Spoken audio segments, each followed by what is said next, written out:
عاشورہ کے روزے کی فضیلت جموں کشمیر سے پوچھا محمد اقبال نے، وہ میں نے آپ کے سامنے بیان کر دی۔ نبی صلی اللہ علیہ وسلم نے فرمایا 1 سال کے گناہوں کا کفارہ ہے۔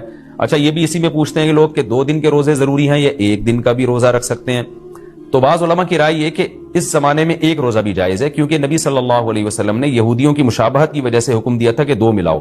اب یہودی یہ روزہ نہیں رکھتے، جو ہمیں جہاں تک نالج ہے، تو اب چونکہ وہ رکھتے ہی نہیں ہیں، لہذا اب 1 روزہ بھی اگر کوئی رکھ لے تو بھی ٹھیک ہے، 2 اچھا ہے، نہیں رکھا جاتا تو 1 بھی رکھ لے تو بھی امید ہے انشاءاللہ ثواب ملے گا۔ اچھا یہ بھی ایک سوال پوچھتے ہیں لوگ کہ جیسے بھائی نے پوچھا کہ 2 یعنی قضا روزے کی نیت کرنا، تو خوب سمجھ لیں جن دنوں کا بھی کوئی فضیلت ہے نا روزہ رکھنے کی، جیسے پیر جمعرات کے روزے کی فضیلت ہے، ایام 20 کے روزے کی فضیلت ہے، اسی طرح 10 محرم کے روزے کی فضیلت ہے، اسی طرح 9 ذی الحجہ کے روزے کی فضیلت ہے، ان میں آپ قضا کی نیت نہیں کر سکتے۔